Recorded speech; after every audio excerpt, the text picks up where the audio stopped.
Public Policy in Education. This is Module 3. This PowerPoint is designed to highlight certain points in the chapter and serve as a guide to important understandings from the chapter. However, this PowerPoint will not provide every piece of information you need to know in order to successfully complete this course and internalize your learning. The expectation is that you will read the chapters assigned. Use this PowerPoint as a guide to help you as you preview, then read the chapters. Shine in the midst of darkness. Matthew 5:16 says, "Let your light so shine before men that they may see your good works and glorify your Father which is in heaven." Matthew 5:15 through 18 from the Message Bible says, here's another way to put it. You're here to be light, bringing out the God colors in the world. God is not a secret to be kept. We're going public with this, as public as a city on a hill. If I make you light bearers, you don't think I'm going to hide you under a bucket, do you? I'm putting you on a light stand. Now that I've put you there on a hilltop, on a light stand, shine. Keep open house. Be generous with your lives. By opening up to others, you'll prompt people to open up with God, this generous Father in heaven. And my prayer for you, Lord, help us to be the light you want us to be in the world. Help us to shine. Help us to be generous with our lives. The 3 chapters in this module are about the policy environment, which is defined by Fowler 2013 as the social setting that produces a need for public policies. We will discuss the economy, demographics, the political system, values, and ideologies in this module. You should have a basic understanding of the U.S. economy. The economy of the original 13 colonies was based on feudalism. Then, with the Industrial Revolution came a more capitalistic economy. The Great Depression led to much change as more government policies were put in place to help America recover from the stock market crash and resultant economy. The early 1970s and Reaganomics resulted in ideas such as free markets, low taxes, and loose regulation. There was an economic boom in the 1990s. However, after that, the United States saw growing poverty, rising budget and trade deficits, and a crumbling infrastructure, in addition to the terrorist attacks of 9/11, which led to 2 expensive wars. The Great Recession in 2008 was an international recession and has continued to impact economic recovery. So what happens when we experience a weak economy? School funding drops, and there is much more resistance to tax increases that would support school funding increases. Short-term economic trends. Fluctuations in the business cycle are expansion and recession. During expansion, the economy grows, the employment rate is high, and salaries increase. During a recession, there is little growth or a slow growth economy. These are long-term economic trends. Slow growth, manufacturing to service and information. Think about the move from factory jobs to more service-oriented and an information economy.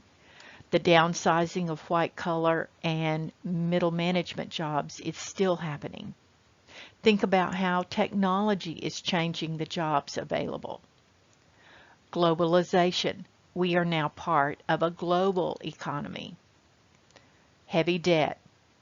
Not only by the government, but also heavy debt of individuals. Inflation. A growing gap between rich and poor, which means that more children are living in poverty.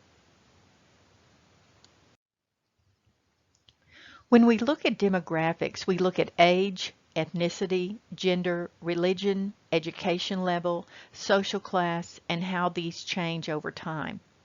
Think about how we disaggregate test scores. We look at grade level, age, education level, male and female, gender, socioeconomic status, ethnicity, etc.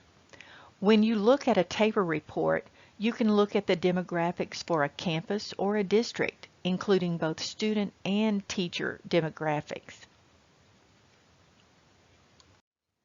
Some long-term demographic trends include an aging population. Think baby boomers. Immigration. This is a hot topic. Suburbanization. Increasing diversity.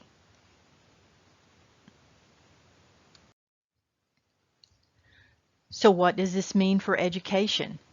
We are educating more poor children and more English language learners. Resources may be lacking. Educators are expected to do more with less, or do a lot more with a little more, or do a lot more with a lot less. The U.S. political system. Federalism. Several governments share governing authority. Some powers belong to the federal government, some powers belong to the states. There is a separation of powers. We have 3 branches of government and they each have their own powers: executive, legislative, judicial. Read more about these in your text. There are many other governments. Independent school districts are fiscally autonomous, meaning they have the power to levy taxes. Of course, school districts must also abide by state and federal law. So what does this mean for school leaders? There is competition for resources. You must know who might be against something you want to do. For example, who might have a large voice in whether a bond issue passes. Multiple veto points. Public policy is a process. It can take time to move from a proposal to finally getting the policy passed. School leaders must know which elections affect their organization, when those elections take place, and who the elected officials are for that district. Not only must school leaders network with the political leaders, they must form networks with other education leaders. Sometimes other education leaders are your only friends. Some networks in Texas include Texas Association of School Administrators, TASA, Texas Association of Secondary School Principals, TASSP, Texas Association of Community Schools, TACS, which is for small school districts. There are many others. As a school leader, you must know the political culture. What are the cultural characteristics of your district or area? Who has power? Is there a particular community member that is listened to by the majority? Who has little power in the district or community? You must develop relationships with those in power and also get to know the local education traditions. It is much smarter to work with than go against. In order to do this, you must know the culture of the district, area, and community.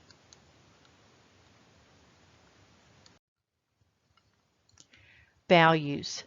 Self-interest values include economic interest and power. General social values include order and individualism. Democratic values are liberty, equality, and fraternity. Economic values include efficiency, economic growth, and quality. You will read more about these in Chapter 5. The major ideologies in the United States include conservatism and liberalism. You should read about each of these in Chapter 5 and begin to think about which one you lean toward. There are 3 activities in Chapter 5 that can help you determine which ideology you are most closely linked to in your beliefs or thinking. The activities are under the heading assessing your own ideological stance. So what? What does this have to do with school leaders? You must know your ideological position and then also be able to recognize an ideological conflict. The two most prevalent ideological conflicts that occur in school districts are curriculum policy and religious issues. Can you think of any that have occurred in your district? Think about it. What is the more important value to you? What is your ideological stance?